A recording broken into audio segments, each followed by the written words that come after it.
Hello and welcome back to GeekVerse Sidequest, your weekly stop for video game news, reviews, and more here on the GeekVerse Podcast Network. I'm your host, Dylan Musk. Today I'm joined by the state of Taylor Field. Welcome to the podcast. How are you doing today? I'm doing good. I appreciate always popping in for these state of play casts. It seems to be a recurring thing now. Yeah, I feel like the same thing with Kirkland. Like, he never really used to watch Nintendo Directs, then he just kind of jumped right in. Now we got you on some state of plays. I don't know what kind of weird gaming thing that Travis isn't into that we got to get him on. Maybe like an indie showcase or something. Get him out of his depth a little bit. Yeah. Yeah, well, we have a very fun episode for you guys today. Main topic's going to be Xbox Showcase predictions. Obviously, got you on here for that. But we got both sides of the console wars today because we also are going to break down the Sony State of Play. And then we'll talk about some of the games we've been playing as well. And I guess just to explain a little bit, so some people will be seeing this episode on Tuesday as it normally drops. You might see that we had State of Play coverage last week. It's because we are going to cut out that part of the podcast and put it out on Thursday, so that's kind of relevant timing-wise. But then the rest of episodes coming out on Tuesday as it normally would. So just some explanation there. And yeah, to get some other plugs out of the way, make sure to join the GeekVerse Discord. A little quiet today for the State of Play, but normally people are in there talking about stuff and getting hyped when there's showcases, things like this. Make sure to subscribe to the Sidequest feed. Good time to do that with all the crazy gaming content coming out in the next couple weeks. Join our Patreon to get episodes early and ad-free. The Twitters, the Facebooks, the website, all that good stuff. Taylor, thank you to you for doing thumbnails. Thank you to Amanda who does the music.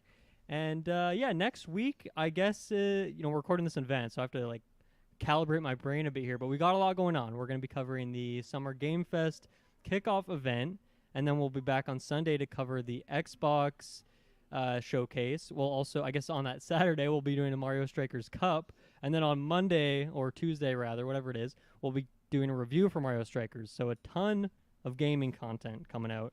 And then the rest on the feeds, you, and Jessica did a newscast this week. That was fun. Or last week, I guess. I have to time travel a bit on this episode. It's throwing me off. Then I also did one with Kirkland and Travis, which hasn't happened yet. So once again, time travel. And what else is going on in the feeds? Anything exciting from you? Oh my gosh. We're kicking off Obi-Wan weekly. And yeah, I believe Boys is dropping either tonight at 9 or midnight or tomorrow at 9 midnight. I'm not sure how the release schedule works for that. And yeah, then just Jurassic World next week. And yeah, just some good stuff to look forward to.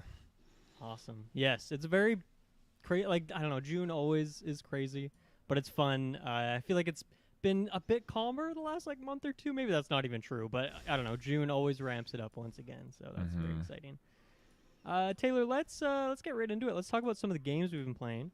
Now, this one I've been playing for a bit, so I could have talked about it on last week's episode, but I had to save it to talk about with you. Oh, of course. And that is this spicy game that recently hit Xbox Game Pass, Jurassic World Evolution 2. I think both me and Travis, like when we saw this game at whatever showcase, we were like, oh, this looks great, really want to play it, but I don't know if it's a game that we could like justify picking up day one. So for me, as soon as it hit Game Pass, I was like, oh, sweet, instant download, let's get in there, and I played. I guess the game's kind of set up in as scenarios. Like, you can just jump into free play, but they kind of try and take you on a tour, so to speak, and take you to different locations and kind of teach you mechanics slowly. And yeah, I finished the first scenario, just playing around with the second one now. And I gotta say, I love it. It's a lot of fun. I loved Zoo Tycoon as a kid, and I feel like it's just that, but with dinosaurs and then some other kind of mechanics in there. But it's got that same craziness, that like unexpected nature of, like, for me, it's like you send your like park rangers around to like go whatever, check on all the dinosaurs, and they're just always getting beat up, like fucking car doors getting ripped off. They're just like going to the worst spots. They just have terrible depth perception. They're just horrible employees, but it's so much fun. And then you can jump in there and take over and do some driving around, and just the rest of that like park builder stuff. But yeah, I'm having a lot of fun with it. It's really good.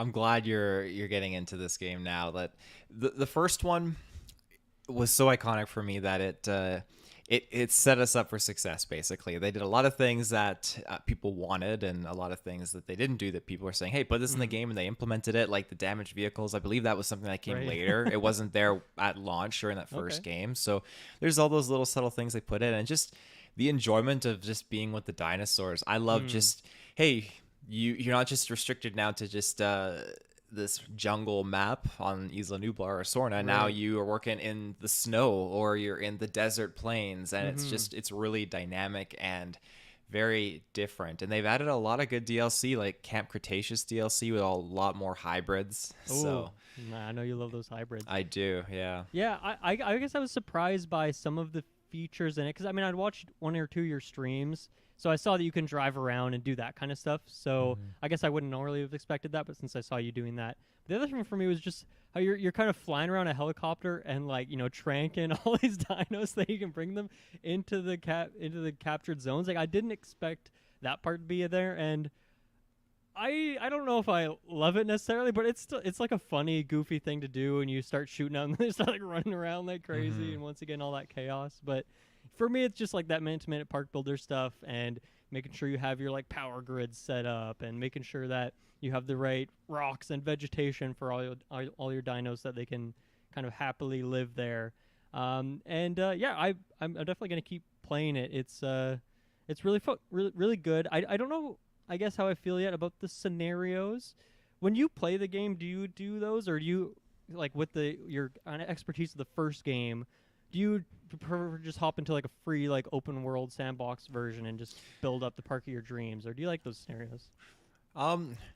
I've actually done the scenarios more than I've done like just the free to building sandbox mode, and that's mostly just because I kind of like the parameters that they establish for you to work within, and just the story element as well that kind of just keeps roping me in. That being said, the sandbox is absolutely fantastic. It scratches every part of your itch. So I gotta ask about the talent in there, you could say. So I remember, like, Jeff Goldblum was part of the marketing, so it's like it's definitely his voice in there, right? And it sounds really close to Bryce Dallas Howard. Is she in there too? Or is that just like a knockoff? I haven't looked. I'm confident it's a knockoff. Because they show their images in there too, but then the Chris Pratt one's like, this is absolutely not Pratt definitely anyway. not him, no. Well, I don't know. If it's not Bryce Dallas Howard, whoever the person is impersonating her, like, just nailed it completely. And I like that element of it. It's fun. I don't know how much they dig into, like, older characters or other characters and whatnot, but it's a fun enough way to, like, set up the world. And I think in terms of, like, the way it tutorializes things through getting you to do these menial tasks and whatnot is cool. And I feel like some of the scenarios are a bit limited in terms of the scope of it, where it's like, okay, if you want to do a research assignment, like there's in the first map, there's only one you can go do. Whereas I feel like when a free play or maybe later ones, maybe you can actually choose, like, okay, what are the risk reward of each one of these, or what kind of dinos do I want to go find? So I'm curious to see more of that stuff, since it feels a bit limited. But, like, things like choosing which scientists you want to hire, like, I think that's a really cool element. You can see, like, what kind of education they have, what their hobbies are. That's super fun. It didn't really have any sort of gameplay implications for what I've played so far, but that's a cool idea. So would you say that part, like, lives up to the hype when you get later into the game and deeper scenarios? It does. That was a pleasant surprise, seeing, like, oh, I can see what they excel in, what they like, and all that stuff, like hiring researchers and scientists. That was very cool. It was a nice little surprise. And can you hire better, like, rangers that drive around and aren't as stupid as the ones? No, the only alternative to that is you driving around yourself and just navigating a little bit more. That's fair. They're always just like minimum wage workers who don't really care too much, even though their life is on the line. Absolutely. I love flying, like, between the two, I love flying the helicopter, and just I love going in low with the carnivores and just seeing them and just cruising around. It's so satisfying. Nice. Yeah, I'm really liking it. I'm gonna keep playing it. It's a lot of fun. You have one game on the list here, a nice old game. Well, I guess it's kind of also new in a way, but we want to talk about it? What is this game? Yeah, that's I dabble in it every so often. So once in a while, they'll throw a double XP weekend. They're like, okay, let's dust off the keyboard and hop onto some RuneScape, and I'll jump in. As if you don't spend a lot of time at your keyboard. Yeah, you have like a dedicated RuneScape set up in the closet so that Madison doesn't see or something. She never knows about it. But yeah, they'll do every so often they'll add something to the game that kind of pulls me in, and I'll kind of grind a little bit here and there. And it's definitely not like it was back in the glory days when there were clans and just had my friends online that we just jive with and questing and bossing and stuff. But they recently did a double XP weekend, so I hopped on, and I don't do any of the combat stuff because the combat, it's just changed. It's too hotkey-ish for me. I liked how the classic was, but okay. I love to go on and just skill because it's just you can chat with some other people and you can, I don't know, do some things. It's very nostalgic for me. I've been playing the game since I was in like grade 3, so it's it hits me. Good stuff. I didn't realize that part of the game was so involved that you could play the game without really engaging with the combat. Like you can just back in the cruise around day and do tasks and stuff like that. I knew you could always, like level up your chopping skill or whatever it is, but that's cool that you can still kind of engage with the game in like a pacifism sort of way. Yeah, they do. They always have like countermeasures too to kind of like deter, like, oh, are you a bot? Because bots are still like a thing in that game. They've always been like their worst enemy. So yeah. Nice. Okay. How about we take our first little ad break here? We'll come back and break down some of this news that we got today. Okay, and we are back. So before we get into the state of play, Taylor, something dropped this morning that you wanted to talk about. We got the Call of Duty Ultimate Team teaser, which is a live-action teaser, about a minute long. And it really is like an announcement for an announcement. At least that's what I took it as, because it's like, join us for the big reveal on June 8th. But yeah, this said you kind of tickled you. This kind of got you excited. So what about it was so exciting? Well, Call of Duty Modern Warfare 2019, it was the bee's knees for me. When we had all these other titles coming out, and when we got this is where it really revigorated myself in Call of Duty. I thought, holy crikey, like I'm back in the game. And when we moved on from that, like Warzone was great for the overall year, and then we got these other titles, and when they built off of Warzone, that kept my excitement alive. And it's been almost literally a weekly thing to play Call of Duty with the squad. So when we got to, Cold War and all these other titles, I thought, well, the main base games are just drifting too far off from what really made Call of Duty special in that 2019 game. So now that we're here, we're getting these reoccurring characters, and this live action cinematic came out, and I really liked just the subtleties to it. And I felt like I was standing in a paintball game waiting for the horn to sound off just to charge into battle. I was like, this is really just hitting me hard right now. And June 8th, it can't come fast enough. I cannot wait for it. Like, again, when is that? That's next Wednesday, I guess. Okay. Next Wednesday. Again, next week. Oh, yeah. Next week continues to just be a week of just new deliveries, like new games and reveals and movies. So, hallelujah. They're trying to jump the gun on Summer Game Fest. They're going the day before that. They want to get ahead of the news, I guess. Do you think that's a sign that maybe it'll also show up at Summer Game Fest and they want to like do a double hit? Well, I guess even a triple hit at this point since they did this teaser today. Yeah. Or do you think that's just coincidence? Because I mean, they've known about Summer Game Fest for a while. Yeah, that's interesting. The way I would see it, then we get like a full-on cinematic reveal, and then they'll be like, oh, for gameplay, tune into I guess our Games Fest. Or like even in the past, I think they've done things like, hey, check out like multiplayer reveal here, or like single player cinematic here, and then multiplayer reveal is revealed at this later date. They try to get everywhere. Yeah, exactly. That makes sense. Yeah, well, I don't think I have too much to dive into on it. It didn't do much for me, but cool, Just the name is the one thing. Yeah. God, I hate that name. Let's cruise right into the state of play, which I'm gonna bring up a video, so if anyone watching on YouTube, you can kind of follow along, so to speak. And Taylor, I know you watched most of this, but just overall, what did you think about this now that you've kind of tuned into a few state of plays, just the showcase overall and the reveals? Did this one do much for you? So it got me pretty damn excited for reasons that I feel like, hey, I can actually participate now, not from a watching point of view, but an actual game point of view. So that was definitely one of the hype moments for me. Cool. Yeah, I thought this was a really good show, just in terms of the pacing. Like clean, just under 30 minutes long. Didn't feel like there was any fluff in there, and I mean, I feel like there's like three things we really look for in these shows. Like one is like big hype new announcements, unexpected things. Wasn't really a ton of that here, but then the other two things we want is a lot of gameplay and release dates. And this State of Play had a ton of those last two things. Like almost everything had a release date or at least release window, and a lot of them did just say 2023, but a lot of stuff was even more specific of like summer 2023 or early 2023, kind of giving you a better idea. And yeah, a lot of gameplay, so that's always a good thing for me as well.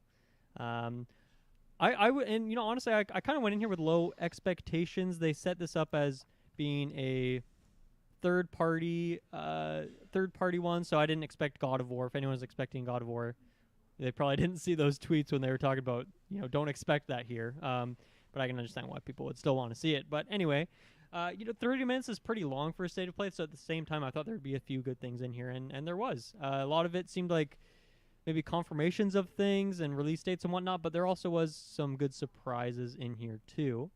And let's go right from the beginning. Resident Evil 4 Remake. This has been a heavily rumored game. It's pretty much been confirmed just by how many different scoopers and leakers have said this game's coming. And it makes sense with all the Resident Evil remakes that have been happening in the last few years. So have you ever played Resident Evil 4, or does this one move the needle for you at all? No, the only Resident Evil I've actually dabbled in was Biohazard number 7. And so coming into this, like, these remasters are definitely an opportunity for me to jump on board, and like looking at this, it just looks super exciting. So yeah. For myself, I'm kind of a weird Resident Evil fan, where the only one I had played for a long time was 5, which most people just hate. But back in my 360 days, it was just a fun co-op shooter. It wasn't really a horror game. Well, it did have horror elements, but that was the one I played. And then in recent times, I played Biohazard, or at least like half of it, and then really liked Village last year. So I'm pretty into this. And yeah, Resident Evil 4 has always been one of those games that very high on my backlog. I'm like, I need to go back and play it. And I think the last couple of years, especially hearing these rumors, I'm like, okay, I'm just gonna wait, and I'll play the remake when that comes out. That seems like probably the best way to do it. And yeah, it looks great. I think this is probably gonna be a day one for me. Just seems like one of those games I need to play, and what better way to jump into it when everyone else is playing it again when it launches here. So what was the release date on this? I thought they had it March in here. 23rd or 4th, I believe. The year was 2023. Yeah. Okay, so that's, I don't know, it's about a year away. But I think it's the fact that they put a date on it makes me feel pretty good about that. And I feel like Resident Evil don't really delay their games too often. Like it seems like when they are ready to announce a date, they feel pretty solid about it. That could be, I'm not a huge fan necessarily who's watching these dates like a hawk, but I feel like that's the case. So I feel like we could pretty solidly agree on that.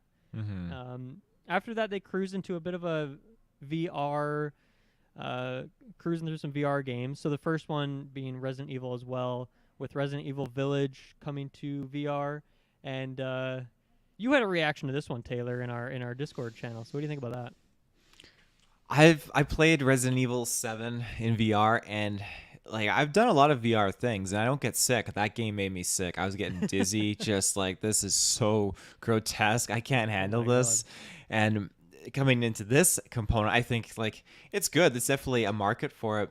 But I just think at all those people that were just like, were they memeing about it, but like just trying to like they love the vampire lady, and I just think a VR is just gonna sell it for them. They're just gonna enjoy every second of that experience. So people are gonna experience her in 3D. It's I mean I'm not a VR guy, and I don't intend on getting PlayStation VR 2, although maybe I will. Who knows down the line. I think this makes sense. I guess I'm a bit bummed because I was really hoping to see some Resident Evil 8 DLC talked about here, and that didn't happen. And I wonder, like, I was kind of hoping it would get announced here with an October release date of this year, and like good to go, because the game came out over a year ago now. It makes sense, but they're gonna take some more time with that. They have confirmed DLCs happening. That's why I say that as well. So we're gonna have to wait a bit longer on that. But I always find it funny especially watching Resident Evil 8 announcements now, because watching this trailer, it was all about Lady Dimitrescu and her castle and all this stuff, and she's not in the game a whole lot. Like, they just do not show 85% of the game in these trailers anymore, and I get it. You want to hold some stuff back, but I feel like the game's been out for a year now. Like most people will have played it. I think you're okay to spoil some later areas to show what else the game has to offer, but they don't need to. All they need to sell this game is to show Lady Dimitrescu and her daughters, so they continue going with that. I thought that was kind of funny. Definitely. And then some of the other VR things, just stop me here if you want to talk about. Well, I guess you're a Walking Dead guy, so maybe we'll stop on this one right away. But The Walking Dead Saints and Sinners Part 2. Is this a game that you would be wanting to pick up VR to try out? It really, really would be. I've gone to the VR arcades that we have in town, and I played a few zombie titles, and that's one of my most favorite things to do, especially in co-op, and you're experiencing this world just in VR. It's really, really good. So that's definitely one that I would want to knock off the list to try. They also showed No Man's Sky here, which I don't know if this was when this was announced, because I feel like I've seen No Man's Sky VR at some point. Maybe there was more of the confirmation of it's coming to PlayStation VR 2 specifically. So good to see that. And then Horizon Call of the Mountain is what they're calling this first spin-off for the series, which also we saw a few months ago. But I think this is a bit of a longer view of it. And it looks great. You're playing some other characters, just kind of going on a bit of a jungle cruise sort of thing. Obviously the game's beautiful, so it makes sense that this would look beautiful. I think this would be a pretty cool experience. If I had PlayStation VR, I think I would definitely be checking this one out. This one do anything for you?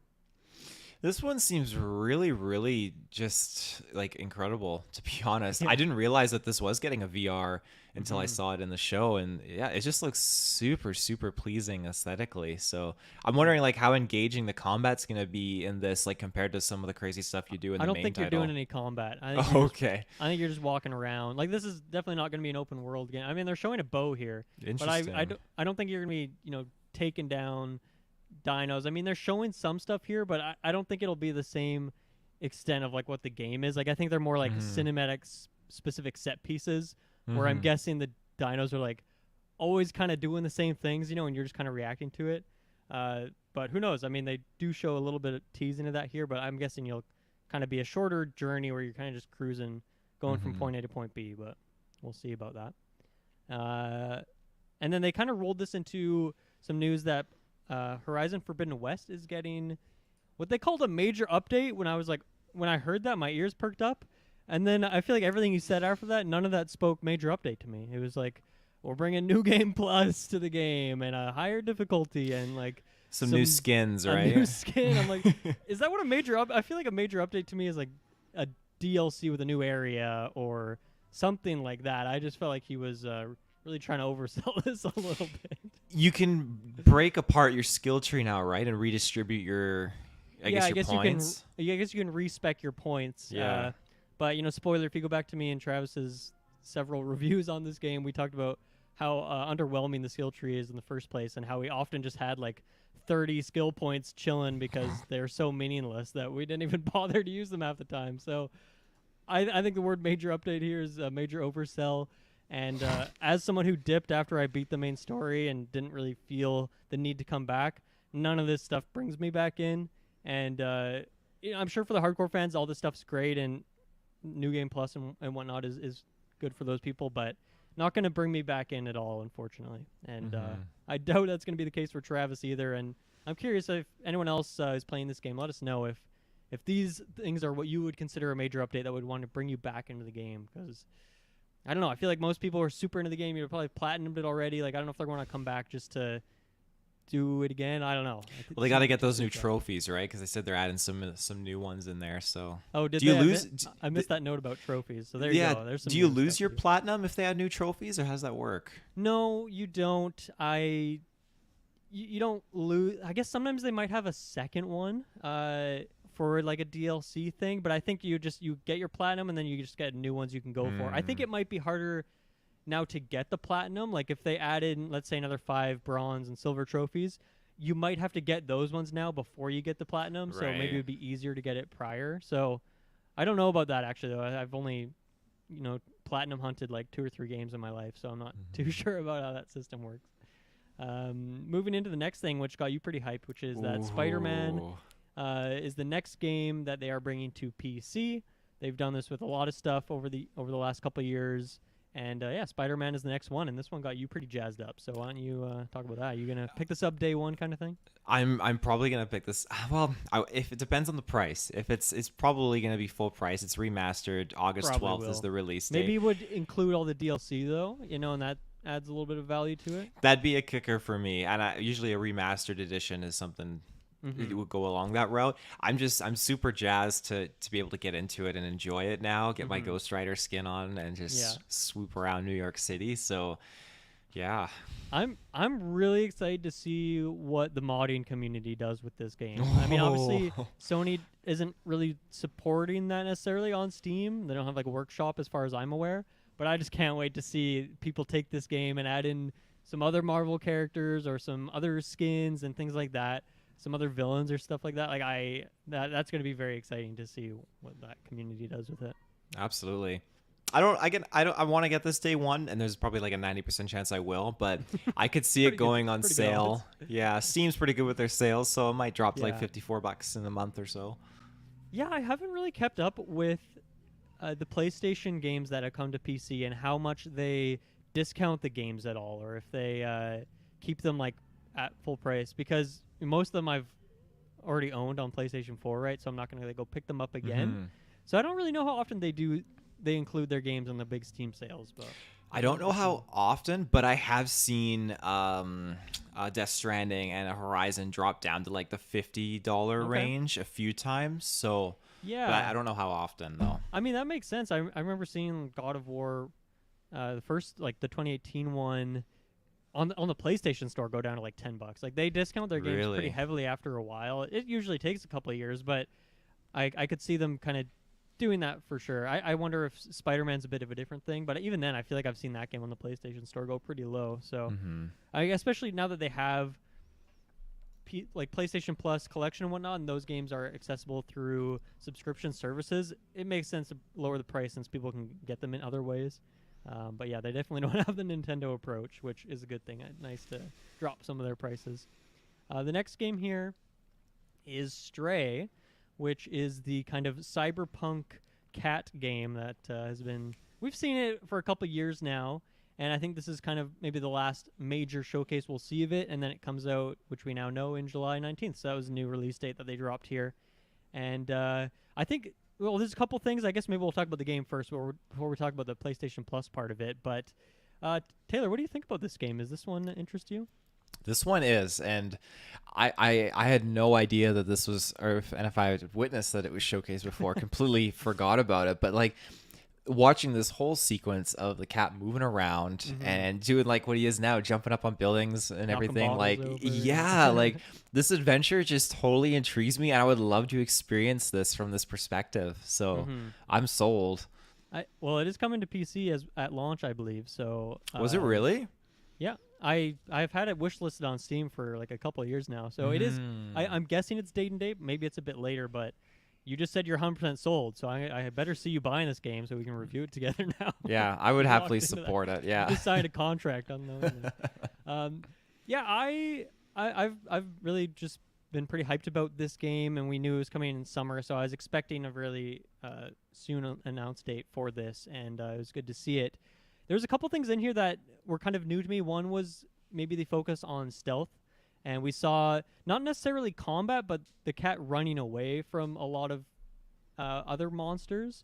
So I think that's good. Like that's a little more dynamic to it. It seemed like before when we'd see this game, like you're just kind of platforming around, and that's cool and all, but I think you need a little bit more. And so it seems like stealth is one thing they're going to focus on. Maybe not necessarily combat, but just specifically stealth. So I think that works. If you're playing a cat, that makes sense, right?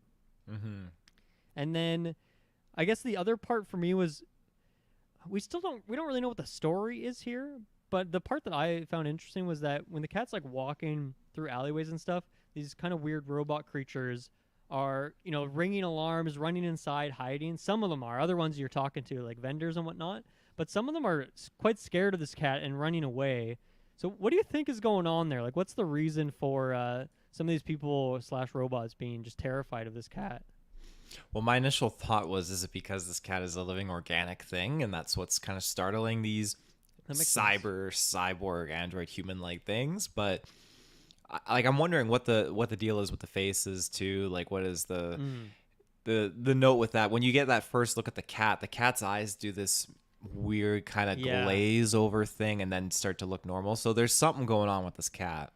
Yeah, it's hard to tell if the cat is like a robot that just has a really realistic looking fur, or if it's kind of a cyberpunky thing where certain parts of the cat have just been, like the eyes have been overhauled with this kind of augmentations, that kind of thing. Mm-hmm. I'm gonna guess it's like a robot, like just truly a robot cat. I don't know. I feel like those eyes really did it for me, and I've always loved the backpack on here. Of course, that's very cute. Mm-hmm. But yeah, the game, like in terms of the story and stuff, seems pretty low key. It doesn't seem like there's any voice acting in here. There is text dialogue, but yeah, I don't know. They're not really like selling this as like, here's the story that you're going to be uncovering, this big conspiracy. It seems kind of more low key. So I'm really interested to see what they do there. And I think my last one of my last notes on it was the music. I thought it was great. It kind of hits that atmosphere very well. And then they kind of like throw the cat's purr like in with the soundtrack in a really interesting way, where like these little just like these little sounds that kind of mix with this sort of thriller-y music that I thought was really cool. So I'm curious to hear if that was just kind of coincidence of like when the cat is purring and there's also music, or if that's incorporated in the soundtrack to kind of give these weird vibes off. Mm-hmm. And then, the thing that shocked me after they showed this trailer was they said that this game is coming to PlayStation Plus Premium and Deluxe tiers. So those are the two higher tiers of the new 3-tiered PlayStation Plus at launch, which is something that Sony has said, like, don't expect to see the God of War Ragnaroks, the Horizon Forbidden West. Like, you don't expect to see those games on our PlayStation Plus service day one. Like, they're not going to be doing that. Stray is different because it's not a first-party PlayStation studio. But to me, I still thought that seemed like a very surprising move for them. Did you feel the same way, or do you feel like because it's not an Insomniac or a Naughty Dog, that doesn't really mean too much? Well, it's yeah, I mean it's interesting. I don't know a lot of the dynamics behind it when it comes to how their selection process, I guess, what they choose one game over another, but and I say that because when you look at Games Pass, like it's like, oh, here's a main AAA title, slap it on day one. But in this case, it must be a pretty good deal to have been stricken up with the developers. That's all I can think of that would warrant something like this. Yeah, because we've seen it for certain games, like Rocket League was like that, or Fall Guys had that too, or on PlayStation Plus, like this is the old PlayStation Plus, of course, where you could get those games day one. This one seemed like a bit of an outlier to me, so I'm wondering if they're seeing that Xbox is doing that more with indie games too. Like they've had just a killer lineup of indie games this year over on Game Pass, and yeah, just like Tunic and Weird West and Nobody Saves the World, just like tons of like these huge indie games that are taking the world by storm. And they're all just they're on Game Pass day one. So I wonder if that's kind of the idea here, that Sony wants to compete in that market, but then they're going to still keep their AAA games, their in-house games, are going to come to the service maybe years down the line, but just kind of try and scoop up some indies on the side to have those big day one launches. So I'm really curious to see how, like, what else they advertise as coming to day one on PS Plus. I just want to see if that becomes a bigger part of their business model, or if this is maybe more of a one-off, because really we've only seen it before for multiplayer games. I don't think we've seen it for any single-player story games like this, so bit of a new precedent for them. And next up, kind of keeping in the creepy and the dark vibes, is Callisto Protocol. This is the game from, I guess, creators or some of the original developers of Dead Space, who are coming back and making a very Dead Space-looking game that we've seen a couple times, but I don't know if we've really seen gameplay for it in the past. This is now coming out December 2nd of this year, so pretty soon. What'd you think about this one, Taylor? So it got me really excited. I played a little bit of Dead Space. I'd like to go through those games again. They're sitting on my list, just like I have them in my archive. Yeah, so need to get into them. But this one seems very, very unique, and I like it because where Dead Space, I'm not sure the dilemma there, but where those later iterations kind of became much more action adventure-y, that sort of co-op, everything. This one seems like, okay, it's like a spiritual successor of what they always wanted this game to be, and now here they are giving us what we want to experience in this world. Again, it's not Dead Space, it's something else entirely, and that's totally fine, but it has great horror vibes and it looks absolutely super super scary, so I'm down. Yeah. Yeah, I feel like they doubled or tripled down on the just grotesque monsters and also the brutality. Like this, it was an M-rated trailer for sure, with heads getting exploded and blood and guts everywhere. Yeah, it looks terrifying. I'm very excited for this one. I think this is kind of immediately on my to-buy list. December is a bit of a weird release date, I feel like, for me. It feels a bit late, and I wonder if they maybe wanted it earlier in fall. I don't know how much horror developers try to aim for an October release date. Like, I don't know if that actually correlates to more sales because people are into the spooky vibes and whatnot. What do you think about that? It's usually a November kind of release, I'd feel like, because I think Blair Witch released in November. I could be wrong. I often feel though that these games, like even Friday the 13th, I think came out in November back in the day. So I think that's usually the rule of thumb that they go for. December, like, it's weird. Are they thinking like, oh, parents will get it for their kids for Christmas or something like that? Because I mean, it might happen. Yeah, I guess so. If your, parents are big horror fans and want to get you deep in there. Yeah, it does seem a bit weird. And for me, I wonder if maybe they were originally aiming for that November date. Because it is December 2nd. It's very close to November. Or if they're aiming for November or October and they just needed a bit more time, so they kind of had to soft delay it. We didn't have a release date before, but if they kind of did that. But another part of this makes me wonder, because just recently we got the release date of the Dead Space remake, which is at the end of January. And I'm wondering if Callisto Protocol, maybe they were intending to release their game, and this is very much a conspiracy tinfoil hat theory going on right here, but what if maybe their game was originally supposed to come out in, let's say, the first quarter of 2023, but they saw, okay, Dead Space Remake's coming out in January. Like, we want to get ahead of that. We want to be there before that, and so let's get this game out this year, and like December, we need all the time we can get, so let's do December. So that maybe is a bit tinfoil hat, but that could be a thing. Maybe they wanted to get ahead of Dead Space, and you don't want to go too close to the end of December, so they try to get out early December. They're in time, so maybe that was part of the idea. I'm not sure. Yeah, definitely. I guess I stopped the video here. Totally forgot that I did that, so we'll just get got up there at some point. The next game. Yeah, this was I've not seen this game before. So I think this one was maybe the first thing on the list that was a completely new game. I mean, I guess Resident Evil 4 remake is technically new, but it was, like I said, so leaked that we almost knew that it was guaranteed. But the next one was Roller Drome, and I actually do want to skip ahead to the video for this one. When I saw this, I immediately thought, okay, is Sable coming to PlayStation? Because this looks the exact same as Sable from last year. But then at the very start of the trailer, if I go back a little bit more, then eventually they showed some snow, and I was like, oh, there's no snow in Sable. I didn't finish that game, but I'm like, there's no snowy area. Like, that seems like, is this DLC for Sable? What's going on here? And then it's like, no, this is absolutely not Sable. This is a roller. I don't even know what you want to call this game. To me, it looks like Tony Hawk, but with roller skates and combat. Is that kind of how you took it, too, or did you see it as more of a sports game? Because to me, it seems like a combat game with Tony Hawk kind of movement. It's definitely combat oriented first, and then a little bit of the Tony Hawk stuff.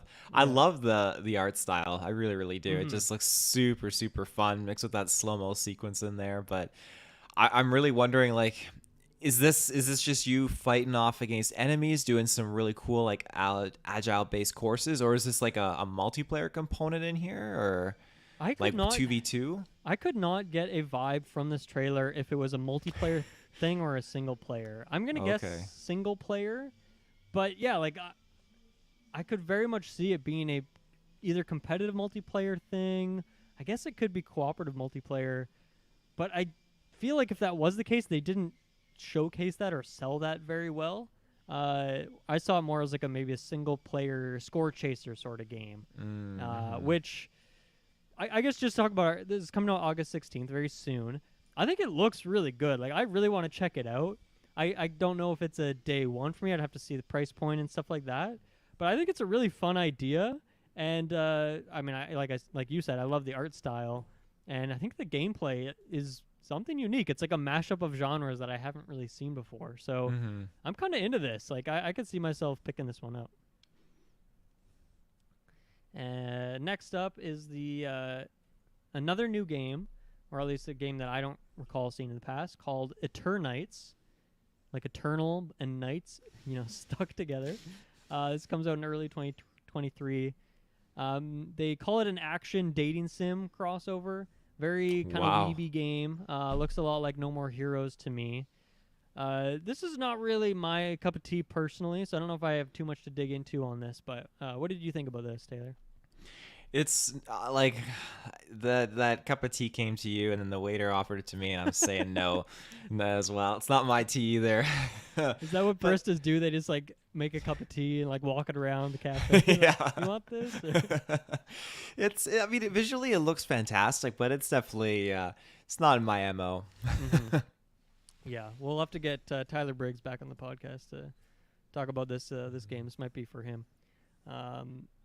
And then we can roll right into Street Fighter 6, the reveal for this game. We knew about it, but obviously this is the first like gameplay and stuff. And I was very confused for the first like minute or two of this, because you see a character walking around like what seems like an open world. There are people walking around in the streets, citizens. There's all sorts of crazy stuff going on. And it's not until like minute 3 of this trailer that you actually see some 2D fighting. So I was kind of confused. But I guess maybe they want more of a hub thing, whether that's for a story mode or like I know some other fighting games have done this where they have kind of a third-person hub area that you like use to get to different menus and stuff. Like maybe you like walk over to the options building, you walk over to the multiplayer room, and then that's where you go. It's more of an interactive menu system, I guess you could say. So I don't know if that's needed necessarily, but they really seem to be highlighting that in this trailer. And then, of course, they show a little bit of combat. I think what would be a couple new characters, although I'm not too familiar with the roster, so I don't know. I mean, obviously, you recognize Chun-Li and Ryu, but I don't know about these other characters. But, yeah, what did you think about this reveal? I'm with you. It totally caught me off guard because I was trying to figure out, like, what is this open world game? Like, this is kind of cool. You go around, you just explore, you find guys you just randomly fight with and stuff like that. And then, yeah, sure enough, then the characters came in, Ryu and all that. And I thought, okay, we're getting some Street Fighters here. And it really, I was jiving with it. The score and everything popping off, the sequences. So I'm excited. This one, they said 2023. I don't think they specified what quarter or when in the year, but coming out next year. So it's pretty exciting. I feel like Street Fighter 5 came out a long time ago. Like I think that was like 2015 or 16. I'm just making up this number, but I feel like it was a long time ago. Maybe it was more recent than that, but I don't know. It seems like it was quite a while ago. So yeah, maybe they've really overhauled some of these systems outside of just the combat itself. So hopefully that works out for them. Although I feel like with a fighting game, maybe that kind of stuff people play with for like a day or two, and then they're just back in the lab like grinding out matches again. So who knows? We'll see. But yeah, I guess just to comment on this, like a big showing from Capcom here at the State of Play. Like between this and Resident Evil, it seems like that partnership is pretty well established. So who knows? We're always talking about acquisitions. Like maybe keep an eye on that one. That could be a thing happening down the line. After Street Fighter, they showed a couple indie games. One is a little indie game that me and you reviewed called Tunic. This is coming to PlayStation on September 27th. This is an amazing game. It's still a contender for Game of the Year for me. I love it so very much. Everyone who, if you're a PlayStation-focused gamer and you haven't had a chance to play it yet, buy this game and play it because it is so good. It is so worth it. One of my favorite games in recent years. Yeah, any thoughts on that? Have you gone back and played Tunic at all, or still just? I went back and played a little bit more, actually. Okay. It's just I agree with you. It stands as just being a very unique, good. It identifies itself as a really good, enjoyable adventure game, and I think everyone should experience this and really enjoy what it has to offer. It's adorable. It's frightful. It's fast paced and like crap. You gotta like really endure some moments and stuff. But like it's a good title, and I'm very happy that it's reaching a whole new potential and market on the PlayStation now. So was it always confirmed to be dropping on PlayStation like before when we reviewed it? I can't remember. I don't recall. Yeah, I think I remember the marketing always seemed to be more closely tied with Microsoft, and I don't know if there was an exclusivity deal here that lasted for just a few months because it came out in was it March when we reviewed this game, or was it I think it was March. Yeah, I think it was mid-March, right? Early March. So I wonder maybe there was like a 6-month exclusivity deal on it, or maybe they were just focused on Xbox because Xbox threw them some extra dollars to get it on Game Pass or something. So I don't know if there was a deal there necessarily, but yeah, I think maybe this was a new announcement that it was coming to PlayStation. Mm-hmm. So that's good stuff.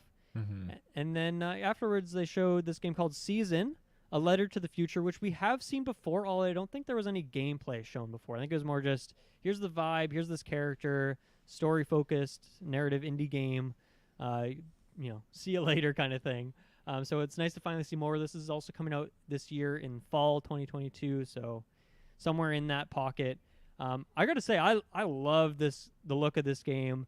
I think to me this was actually, like, for myself personally, the standout of the whole show, where I just really I think this is like a day one purchase for me. I love this idea. It's kind of this indie game that is set in what looks like an open world. There's gonna be no combat. You're just cruising around on your bike, doing photography, talking with characters, taking in this world, learning about your history and the world's history. I love the visuals. I love the sound.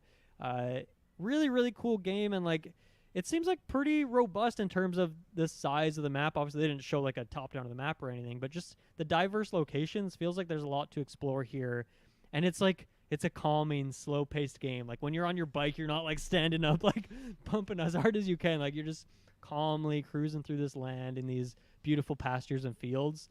I'm really excited for this. Like I cannot wait to get my hands on this one. And how'd you feel about this one?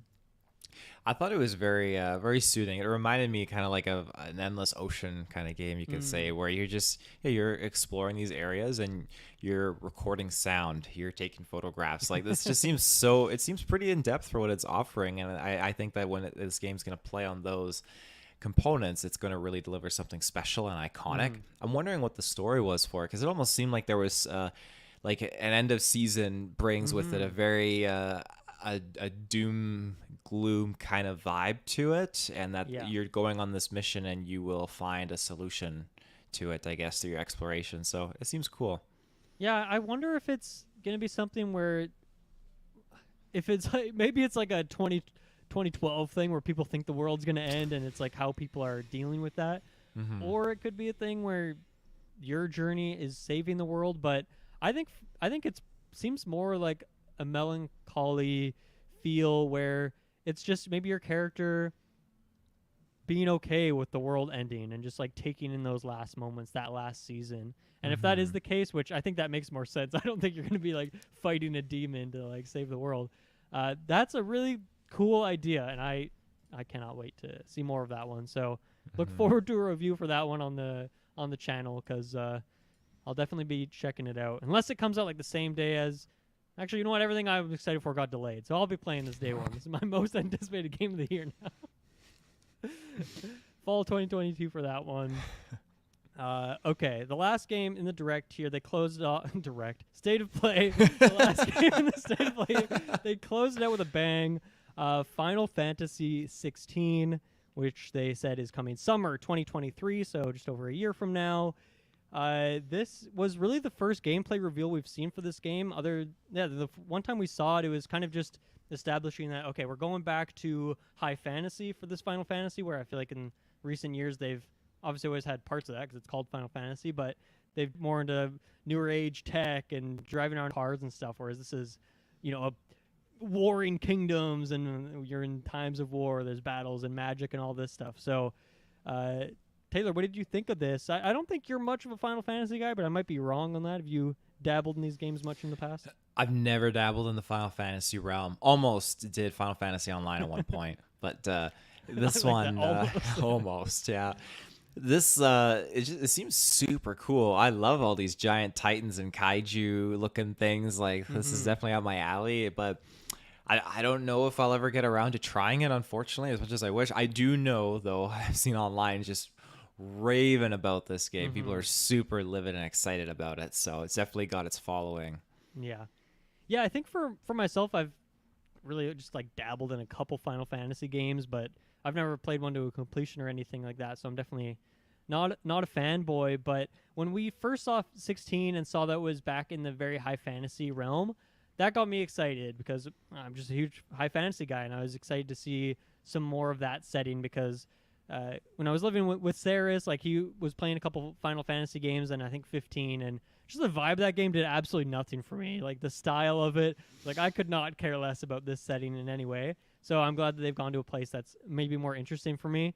And like this trailer fucking blew me away. I think this is like a day one purchase for me now. I'm gonna go back and restart this trailer so we have something going on in the background. But yeah, just the combat looks so over the top and bombastic. Tons of crazy huge spells.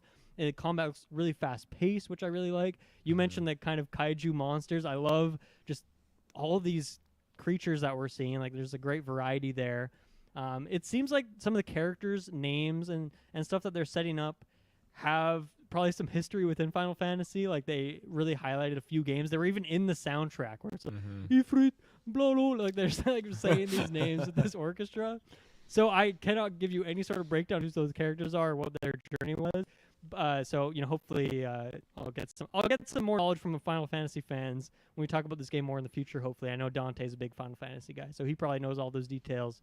I'll get him to break it down. But for me, like, I'm just so into this. And earlier this year I played Triangle Strategy, and it had what I would consider like a generic, like, okay, there's 3 kingdoms all at war with each other. But I just like loved that story. I just was eating up every last bit of lore and things like that. And I feel like I'm going to get that along with this game as well. So, yeah, I'm super excited for this, which I really never thought I'd say for a Final Fantasy game, a genre that I shouldn't say genre, a series that I really have no affection towards. But, yeah, this trailer just, like, blew the roof off. And I think it was also a great way to, like, close out your state of play with a big release for a game that people have been looking forward to for a long time. Yeah, absolutely. Yeah, so that's the state of play. That's all we got for you there. Yeah, really good showing overall. Some games that maybe I wasn't as excited for that are now like, okay, I am pretty excited for that. And some further games that, we had really no idea when Final Fantasy 16 was coming out. And now it's nice to kind of have an idea for that. And then some kind of fun, smaller indie games to throw in the mix. And yeah, I guess I'm really curious now what's going on here with, because, they showed a lot of things here that are, we got some December, we got some September, we got a lot of things in August.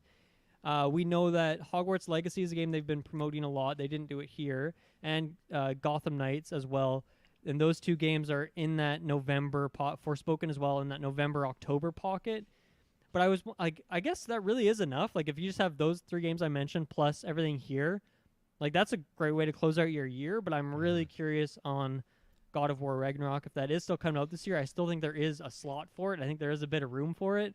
And I wonder if that's something they would do in September. But truthfully, I think if it was coming out this year, I think they would have wanted to show it here to get that hype cycle and news cycle started for it, rather than waiting until September and have the game release in, say, October or November. So I think even if without God of War, I think this is shaping up to be a really good end of the year for PlayStation. And they've already had a fucking killer first half of the year with Horizon and Gran Turismo and Ghostwire. So yeah, I think it's a good time to be a PlayStation fan. And if you're a PlayStation 4 owner like me and don't have the new console yet, seems like you're still good. Like, you do not need to upgrade quite yet. Obviously, do it if you want the highest quality and whatnot. But most of the games they showed here didn't seem to be PS5 exclusive. I guess Final Fantasy might be one of them, actually. I didn't check that in the trailer, but yeah, a lot of good stuff they showed off today. I think you mentioned a really good point about God of War, that being slotted for around like a fall kind of release.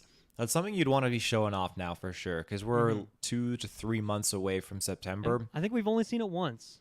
Yeah, and that's like twice. It's been a long time. It's a major PlayStation contender. It's a huge IP. That's something like you need gameplay. You need something to kind of like stoke the fires right now. And without anything, like I know with movies maybe they'll do that sometimes, but with games, you don't really shadow drop a game like that, like a AAA title with like a trailer that dropped a month beforehand. So I feel like maybe they might delay it a little bit because, as you said, they have a pretty good lineup of games so far. So definitely. Okay, let's take another ad break here, and then we'll get back into our Xbox predictions from one console to the next. So we'll be right back. Taylor Field, we are back. So last week, me and Travis did some predictions for Summer Game Fest kickoff. We talked a little bit about PlayStation. We didn't want to go too deep on it since we knew the state of play was incoming. And then we also talked about a hypothetical Nintendo Direct, which has not been announced, but is very likely, I would say, to happen in that kind of second week of June. But now it's time to talk about Xbox. We're going to do some predictions for the Xbox Showcase happening on, what was it, June 13th? Is that the date that we're looking at there? Sunday is the 12th. Okay, there you go. June 12th in the morning. And so I think I don't know if we're going to do a watch along yet, but we'll always have a podcast covering it right afterwards. And then maybe we'll do a watch along as well, which could be fun. Mm-hmm. Okay, so let's talk about what we expect to see at this show. And I want to start by sharing this image. So we talked about on news a couple weeks ago that Redfall and Starfield got delayed, which I think were probably, in the last couple months, maybe lined up as like the big games to show off at this showcase. But with those getting kicked out, it kind of asks the question of, what is Xbox releasing this year on their console to hype people up? And so we'll talk about that, obviously. But I wanted to go through this list, which they posted essentially right after those delays. Like a couple days later, they said, okay, you know what? Those games aren't coming out, but here's a bunch of other stuff to be excited for. So stay tuned. So let's dig in this list. Once again, if you're watching on YouTube, I have it up on screen, but we'll break it down. So two things they have right at the top here. Grounded, which I think this is maybe to mean that the full release 1.0 version of the game is planning to release this year. We and you have played a little bit of this game, but I think we're both also pretty excited for the 1.0 release. I've seen some of the updates have been pretty crazy. I'm excited for that 1.0. Do you think we're going to see that at the showcase, and do you think that launches in full this year? I think there's a high chance we see it at the showcase. This is actually a game I've gone back and play a lot with my cousin. Oh, nice. My cousin, also named Dylan. He like grinds the living hell out of Grounded. He's got so many bases, armor, everything. Like, he knows the ins and outs. So whenever I join his area, like, he's showing me everything. We're just questing and doing all this stuff. So it's a good time. I'm super stoked to see this game come to fruition at last and just get that full on update. And I polish it off, I guess you could say. Yeah, I'm very excited for it too. I'll definitely, the day it comes out again in 1.0, I'll be jumping in and checking it out. And last time we played it, I was on my PC, and I was really, the frame rate and stuff was not good. But now that I got my Series X, I should be good to go for that one. And they also, in this, show Deathloop, which I don't think we've seen Xbox really talk about Deathloop at all, presumably because there's some sort of exclusivity. Well, we know there's an exclusivity thing, but I guess that also means they either cannot talk about the game too much, or they just don't want to because they don't want to, I guess, advertise a game that you cannot play on their console. But, it would make sense. Deathloop came out in September. Let's say there was a 1-year exclusivity window for a PlayStation on that. It would make sense that the game would come to Xbox, in September, mid-September there. So do you expect that to be shown off at this showcase, or do you expect, or at the very least, do you expect the game to come out in that same September slot? I'd expect the September slot. I get how you'd want to be careful. Like, hey, we're promoting this game. It's only available on one console right now. That's a sticky situation to be in for sure as a game business. So that's something I would see that either at this show or soon to come in July or August. So like, hey, it's coming here. So yeah, like that could be a thing, right? Where we maybe aren't, I'll say, allowed to see it yet in June because of that exclusivity thing. Like, they still can't talk about it until who knows when. I don't know what the contracts are like on that, but I'm really curious if it's just, if we do see it, if it's, hey, the game's coming in September, hop in. I'm really curious if anything new is going to get added. I would predict no in terms of what we'll say content. There has been a lot of balance patches, of course, over the last year. Changing some things, maybe adding a couple new things, and I remember they had like a big accessibility options update, things like that, but nothing in terms of like new levels or new weapons or new characters. So I'm curious if when it comes to Xbox, if it's going to have any extra goodies on there. Like I could see even just like play it on Game Pass and get these bonus weapons and maybe some new skins. Maybe they throw like a Master Chief skin in there you can put on your character, or just something like that, like just something fun. I would hope to. That'd be fun. I think for me, like even if there isn't, I'm so excited to jump into this game day one again on Xbox for the simple, two reasons. One, I played this game on my laptop. That was like it was trying so hard to run this game well, and it did good enough for me to put 40 hours into the game. But I can't wait to play it on Series X. But also, I cannot wait to hop in this game and play in online when everyone's a noob and I know exactly what I'm doing and just crush people playing as Juliana. I cannot wait to do that. So I'm going to definitely be jumping in day one again when this one drops. And I think with a year, that probably gives them a lot of time to make sure the game's optimized for Xbox, get it working over there, and get it on there. So assuming that exclusivity window was a solid year, I think that'd be fun to see that one join the platform. And you know what? That's a big thing for them. That's like a big AAA studio game, one of their first-party studios, dropping a game, in the fall, which is something they are sorely lacking. And especially for the people like me and maybe other people who haven't played Deathloop yet, if you're really looking forward to Redfall, you're getting another game from that studio dropping in September. So that would work really well, and I hope that's what's going on here. Yeah. These next few games I've actually already released, so I don't know if we'll necessarily see these at the showcase, but I'll just quickly mention them. Sniper Elite 5, Pac-Man Museum, Assassin's Creed Origins, that's your favorite, For Honor, and Shadowrun Trilogy. Those all came out in the last week, I think, last couple weeks. So they, maybe they show like a quick sizzle reel with these things in them. I don't think we'll see like much more of them, but those are games that just came out. Anything you want to add on any of those? Again, seeing these Ubisoft titles populate on Games Pass, it really makes me wonder, okay, like what kind of acquisitional warfare is going on, or just, who's slinging the big dollars around right now. So, but that's exciting. Yeah. I do hope more Assassin's Creed titles like that do drop, because I think Origins needs to be played by more people. I like the way you put that. Next up, 2 Point Campus. Xbox has actually advertised this one a lot. I feel like we've seen it in like 2 or 3 more of their shows, or maybe I'm conflicting it with Game Awards. Maybe we saw it there, but I feel like we've seen this game a few times now, and I remember it did get delayed. And I think it might have an August or at least a summer release date now, but that's a Game Pass day. Or everything from here on out is going to be a Game Pass day one, except for one that I'll mention. So I won't have to say that every time. But there you go. 2 Point Campus looks cool. That's kind of another sim campus building kind of game, so that's fun. Midnight Fight Express is a game that we've also seen before. This is a kind of brawler, top-down brawler. Looks pretty fun. Taylor, I think I'm just going to talk through these, and you stop me if you want to dive in on any of them, okay? Okay. Because we have seen a lot of them before, and it's more just like reminders, I guess. So Warhammer Dark Tide, which is the kind of Doom-looking shooter, that's coming out. Game Pass. Hello Neighbor 2, Stalker 2. Actually, we'll stop on Stalker 2 because this one has been delayed due to the ongoing war, and so I think it's hard to say. Just no one really knows if it's going to come out this year. I think they delayed it to like December, which I think was very much just like a, indefinite sort of thing. Just throw it in December, see if we can hit that. If not, whatever. Kind of release it when it's ready. What do you think about Stalker? Like, I know, like I just said, it's hard to predict, but what do you think about that one? Stalker. I remember that one, actually seeing the trailer for that. It's one I've never actually dabbled in, like Stalker 1 or anything like that, but it's definitely a unique kind of world that I'd like to explore. So, yeah. Yeah, I hope we see that this year because it looks like a lot of fun. I would definitely want to check it out.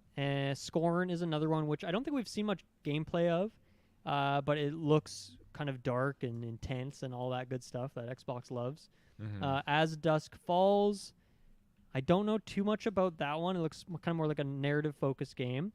Atomic Heart, of course, I got to shout that out because of the similarities with my nickname. But that's apparently coming out this year. Party Animals, which we saw last year. Pigeon Simulator, that's a thing. Replaced, we already know got delayed, so you can scratch that off this list. Me and Travis talked about that last week. Slime Rancher 2 and Somerville. So like I said, most of these games we saw either in the showcase last year or we know about already. A couple of them are new. Like, I don't think Pigeon Simulator was there last year, but yeah, I guess of those, and I know I'm leaving one out, but we'll come back to that one. Do you expect all of those to be shown in this Xbox showcase, even if it's just like a sizzle reel of here's some kind of third-party partners that are releasing games on Game Pass this year? Or do you think we'll kind of get more of a trailer for each of these? You might probably get more like a sizzle reel kind of thing for this, because I imagine they'd want to touch upon at least the ones that haven't come out yet. Mm-hmm. Or you might just get like a sizzle reel of like, hey, this is everything currently on Games Pass. Like, just check it out, because I know Xbox likes to promote that factor. Like, go on Games Pass. Like, look at all the stuff that's on there right now. So yeah, I think of these, I I expect Scorn to have a big gameplay demo of that game, and like we really have just got cinematic stuff, so I don't know where to set my expectations for it, but I think we'll see that one show up in a big way. I think Somerville as well, As Dusk Falls, and Atomic Heart. I think those four I expect to see like a full-on trailer for. Stalker 2, hard to determine because of everything I said earlier. And then the one game that they also had on this list that is the one that doesn't have Game Pass attached to it is a Plague Tale Requiem, which I think is on Kirkland's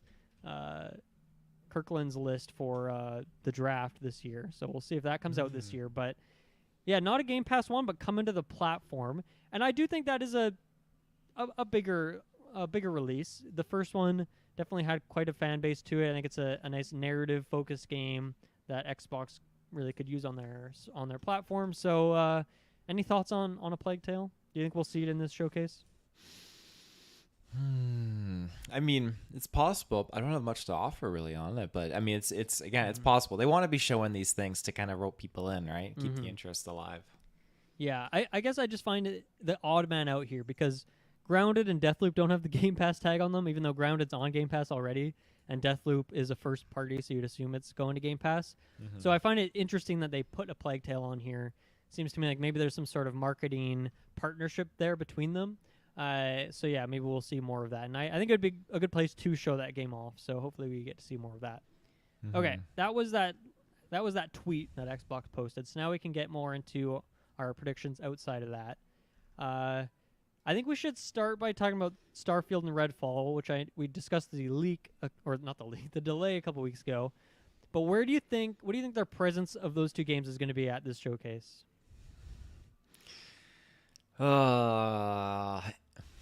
You want to have a high note, because right now between Xbox and the public, there's just such a negative aura around those two titles. You mentioned Starfield; it's nothing positive right now. It's just like, oh yeah, it was delayed, and it's negative. That's it. You gotta fix that. So I feel like, do you maybe start off strong and show like a little bit of Starfield? It's just like, oh wow, this is great. Like, and then people immediately stop thinking about it being delayed. Like, it'll be there, but like, oh well, no, I just can't wait. Like, I really want to play this game, and the excitement's there. So, in my opinion, as a marketer, I feel like you would want to show something good there, not just a little cinematic or snippet, but from one of the two games, give the people something juicy to latch onto. Definitely. I think the strategy from Xbox going into this showcase this year, for the last couple months when they've been getting their trailers together, figuring out how they're going to order things, what they're going to show, it's got to be the case that Starfield and Redfall were the two big games where at least taking my bias out that I love Arcane so much, at least Starfield, where like they're at least giving that game like 10 to 15 minutes of here's your big gameplay deep dive, here's the story, here's the world, obviously reaffirming that release date, all that stuff. And so I still think we will get that. I still think we'll see a big gameplay dump, maybe 10, 15 minutes, like a ton of content, get a big idea of what this game is going to look like, how it's different from Fallout and Elder Scrolls, how it's new and fun, and why you're going to be excited for this game even though it's not coming out this year. I don't know if they necessarily have to open or close the showcase with that, but I think we will get that huge info sequence from Starfield, even though it got delayed. I don't think they will pick a release date here. Absolutely not. They're not even going to risk that. It's a huge risk. They'll just say 2020, first half 2023 maybe, or Q1 or 2. Like, they'll just say something bland like that doesn't get them in too hot of water. They might even just say 2023 and not risk it in case they have to delay it again. But I think they still. I don't think it's that like, okay, now it's got delayed. Like we don't want to show it. We don't want to get people thinking about it. I think they still want to like get that hype cycle started now. And like you said, it will kind of. I know, like for people like me, the fanboys, we're gonna forget about the bad news and we're gonna be just happy and like, oh man, I can't wait this. We'll be doing breakdown trailers on YouTube, that like an hour-long breakdown of a 1-minute clip, that kind of thing. So I'm excited for that. And so I guess just kind of tying those two together, I think Redfall is probably a similar thing. I think we'll also get gameplay. We've had so many questions about what this game is. It seems like a more multiplayer focus for Arcane, which they haven't done before. I think we're gonna see like maybe start out with a fun, flashy 2-minute trailer, something that they can put on their YouTube and people watch. And then I think they might even do that maybe 5-minute demo of like, here's 5 minutes of going through a level. Here's what it looks like working with your friends. It's going to be super fun, all that good stuff. Once again, I don't think they'll affirm a release date, but I think we will get that kind of bigger deep dive on Redfall. Do you feel the same way, or do you think maybe just keep the Starfield stuff and kick the Redfall stuff to the side? Well, I wonder, like, if you do the Starfield thing, then I feel like people will. You don't want people to forget about Redfall, but I think it might bleed over. People will be excited for Redfall as well. Like, oh, I understand the delay. Like, okay, yeah, this is good. Like, it might increase the hype, but it depends. Maybe they start with Starfield and they end the show with Redfall. I mean, who knows? Right. Oh man, I really wonder if they would do that. That's interesting. I mean, I think they did start with Redfall last year, didn't they? Wasn't that the first game? I can't remember. In the showcase? Oh, actually, maybe it was. I feel like Starfield was like in the first 10 minutes or something, or maybe they ended with that. It's hard to remember that stuff, but I feel like Redfall might have been the first one. Anyway, I do expect those games to show up in a big way still. I kind of have a list here on our doc. You might have a list of your own, but why don't you pick the next game that you want to talk about here? I would love to see, honestly, more Halo Infinite. Like, I want to see more story campaign content. Like, all we've gotten was, I think, season 2 of multiplayer released, which is great. But I've done a whole whackload of that campaign, just letting it sit now for a while. I need a reason to get back into that title, and I want new characters and destinations to explore. Oh, that's interesting. I had no expectation that they would dive back into the single player anytime soon. Like, I know they've talked about this. They want this to be a living game, and they want it to be the Halo for the next 10 years, whatever wording they used. But I thought that would be more of a multiplayer thing. Do you genuinely expect that to see some single player content, like new story modes or new areas? I genuinely do. I think it'd be Is the story set up in a way that would make sense, where they could just drop a new open world area? And yeah, to me it is set up very much so like you're still continuing this fight on the ring, and there's at least so much opportunity to continue on that story. Now, when it comes to multiplayer, you're definitely not far off with that. We know that co-op will be coming at some point, so maybe we get a little bit more of a nod towards that at the showcase, which would generate a lot of buzz. That's a good point. Yeah, that would be a good pairing of, okay, we're fine. Sorry it took so long, but we're finally ready. Here's co-op. Here's the release date for co-op, and here's a new area that you guys can explore together. That would be good, right? Because a lot of people will have already completed the single player, and it's like, well, I can play with my friend now, but like I've already done it all. What am I going to go do? But yeah, here's a little more stuff to do. So I think that would be good. I would say don't expect that. I just feel like Halo stuff right now, right? Like, keep your expectations super low, because they are not delivering. They're trying to pump that show out, right? That's what they're focusing on. Yeah, they're focusing on the goddamn TV show. They're just taking so long to do everything that I think a single player... I'm sure there's different sects of the team, right? There's the single player team, the multiplayer team. But I just feel like all hands are on deck to get those core features in the game and, like, pump out multiplayer content. So that's why I feel like single player might be kicked down the line, with the exception of course, co-op, because they've said that already would be out by now, I think, right? And it's still not. Oh yeah. The other thing would be Forge mode, which we're still waiting on. Is that correct? Oh my god, I totally forgot about Forge mode. We are still waiting on that. That is like another holy grail in itself. Oh. Which, yeah, I'm very much looking forward to that. I don't know how much time I'll have to make maps these days, but I mean, custom games that people make, the creativity, and maybe even help the competitive scene in a way. I think that's all good stuff there. I set my expectations for this one would be to say that, okay, we'll get the co-op release date. we'll get the Forge mode release date, or maybe they just say a month. They don't have to pick a day, but pick a month. Like be somewhat specific with it. Hope if they just say Forge mode's coming by the end of the year, I think that's a major miss. Like I think they really need to say it's coming soon. Like buckle up, like get ready for it. Mm-hmm. And maybe they've even had this stuff ready for like a month now, or they're like right close to the finish line, and they've been told, okay, hold back. We wanted this to be a big thing at the showcase. Halo's coming back in a big way. Forge mode today, or even like next week, whatever it is, like coming out right away.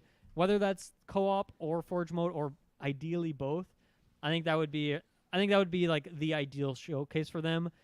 But maybe I'm setting my expectations too low, because I think it would also be good if they showed off, here's a couple new maps, here's a new weapon, or whatever, some new costume. I don't think costumes are maybe that exciting, but I think for me, like a couple new maps would be cool, or a new game mode, things like that. I think that maybe is a realistic thing too. Like, check out our new map. It's called Goliath. There's probably already a Halo map called Goliath, but you can check out our map and you can play it right now, that kind of thing. So I really hope they land here, because, I had a ton of fun playing Halo in December and January, and I kind of fell off after our match.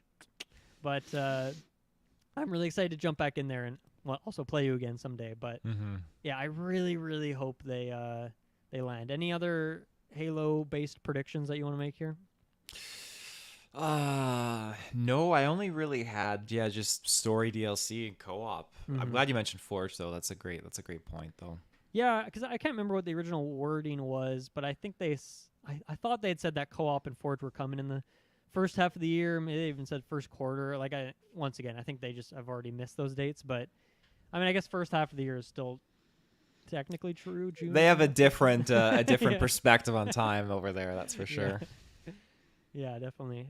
Okay, let's jump into talking about Obsidian. So we already talked about Grounded and what we expect there, but it's important to note that Obsidian has multiple teams, right? So the Grounded team is not the team that's making Avowed, or maybe they're like in some way helping out, but like they're pretty separate things. But Avowed for me is the thing I'm maybe most looking forward to in this showcase, because I mean, I expect to see Starfield and Redfall there, but I think for me those are, in a way, like known variables, even though they're both new IP. But I think I've just played so many games from those studios that I kind of know what to expect. Whereas Avowed is, the first game that'll be releasing after Obsidian got picked up by Xbox. I mean, I guess you could say Grounded, but Grounded's not fully released. But the first, we'll say AAA game, because Grounded is kind of more of an indie game in terms of how many people are working on it. Okay, but Avowed, I really expect to see some gameplay here. I think we'll get a release date. I don't think it'll be this year. Absolutely not. I think it's 2023.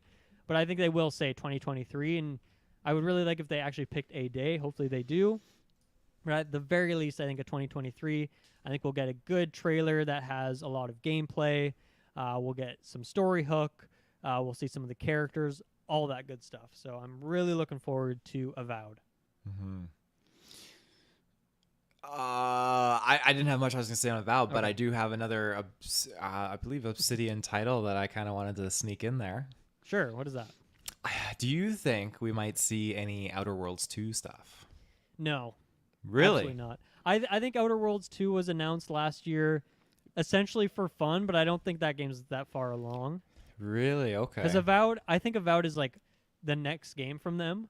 So I think they'd focus on that one. Like, maybe you'd see Outer Worlds. I don't think there's a world where you see Outer Worlds 2 and not Avowed, is I guess where I'm getting at. But I think there's easily a world where you see Avowed and not the Outer Worlds 2. That makes sense, yeah. I think they just wanted to maybe capitalize on some of the hype for that game and mention that. Although I don't know if they really needed to do that last year. That was last year when they did that, right? I think it was. Yeah, like 2021 reveal, yeah. Yeah, no, I think Avowed is the next one that we will expect to, because that Avowed probably started towards the end of the Outer Worlds when they were closing that up, and the Outer Worlds did release 2 DLC packs that were I'm gonna say pretty substantial, like a bunch of new areas, new characters, and all that stuff, new weapons. But yeah, I feel like Avowed's gonna be the next one there. I'm curious why would you think that one would be ahead of Avowed? Not necessarily ahead, but maybe like more of another reveal, because we've only had, I think it was January 2021 where Outer Worlds was showcased. Like it was just very brief of a reveal. So I was Mm-hmm. thinking like, God, when I was thinking retrospect, it's been a long time since we have anything like not even another cinematic or any kind of like rumors for that Yeah. game. Yeah. You're definitely. Yeah. You're right. Uh. Yeah. I just really. I don't think they do that one here because I don't think that's a 2023 game. I think that is a 20. Oh God, it's Not a 2024. 2024. Well, I mean, if Avowed comes out next year, like, are they gonna have a whole nother game ready? And like, I don't know how many That's teams there true. is at Obsidian and how much they've beefed up their employee count since the Xbox acquisition.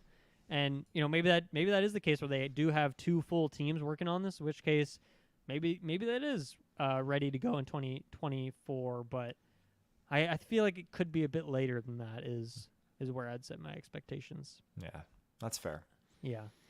Um, I get okay. So one other thing that I maybe kind of glossed over a little bit is that there's like a couple reports. There was like a almost a leak recently where Jeff Grubb, known leaker, was talking about how Xbox is like really adamant about wanting a ton of like if you want your game, like essentially here's Phil Spencer. He walks into your studio. He's like, if you want to be in the showcase, you gotta have gameplay ready. I think that was a big criticism they've suffered at a couple of their showcases, and I think that's one thing they want to fix, especially Phil.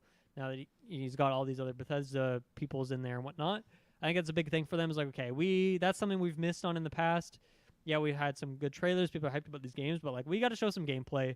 And I mean, that for me, that's always one of my biggest criticisms of these shows as well. Is if you just get an hour of cinematics, it's like we're playing video games here. I want to see gameplay. How do I play the game? What does it feel like? So that's where I feel like Avowed fits in with that model. Whereas Outer Worlds 2, I think is, you're right in a way that it is a sequel. Obviously, it's built off of this game that they already have, so it's probably quicker to get off the ground than Avowed, which is a fully new thing. But I still think Avowed's going to be closer to that and getting that gameplay ready kind of version of it.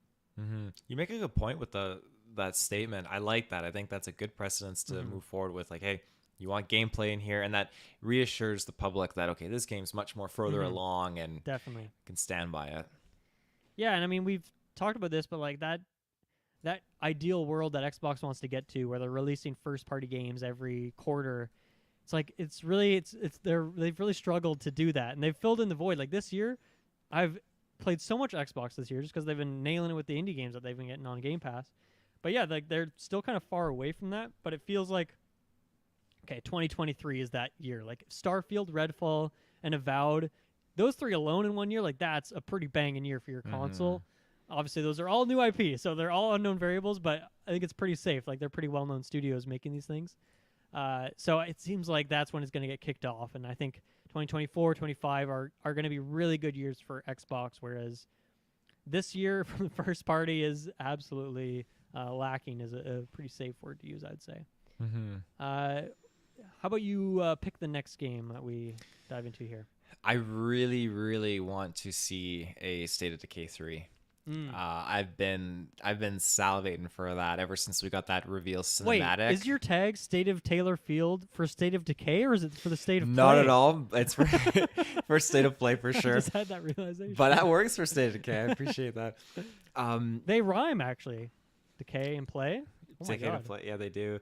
Crazy. I have grinded so much time in State of Decay too. My friend found out about it, and then we started playing and just building up our worlds together with it. It's such a good co-op game, and the thing that really kicks me was I wasn't expecting that third one because we just got DLC for the second one, and then boom, they announced the third one, and it just the cinematics just blew my mind, and then a year went by and there was no mention or hint of it at I think E3, and now it's been like a whole nother year and still nothing. So I hope that they have something prepped and they can show me something, and this would be a great place to do it because the game has a good cult following behind it and people are anticipated for this game. Yeah, it was 2020 is the last time we saw that game, right? Oh yeah, it was at that showcase. The last year it was absent. I mean, State of Decay 2 came out when? That came out, I'm just Googling it right now. It came out in 2018. Around, yeah, 2018 sounds so right. do you think that's coming out this year, or is that like a next year thing? It won't be a this year thing for sure. I think At most, I want to know it's alive still. I want to know it's not a zombie at this point. So I feel like it'd be pretty safe to say they stamp the 2023 on there, yeah, which I of think course so. is potentially meaningless, as we saw with Starfield and Redfall. But I still think that is the case, and yeah, I would be really excited to see that. You know, that Phil Spencer gameplay. I want to see that because yeah, that first announcement trailer was like really good. Like the tone of it, the setting, the visuals. It was cinematic, but like visually amazing. So I'm very excited to see that one pop up. And I think it will. I'm gonna go on the positive side of that. I think we will see it here. Yeah, definitely not coming out this year, but I think we'll see it, and I'm excited for that one. I appreciate your optimism. It just makes sense. I don't know. The timeline of it, I think it all makes sense. Okay, next up, let's talk about Fable 4 a little bit. Or I don't even think they've put the 4 on it. Like, they just called it Fable, right? Like, when it was first Yeah, I don't remember the 4 in there. It just makes sense to call it Fable 4. I don't think we're going to see that here.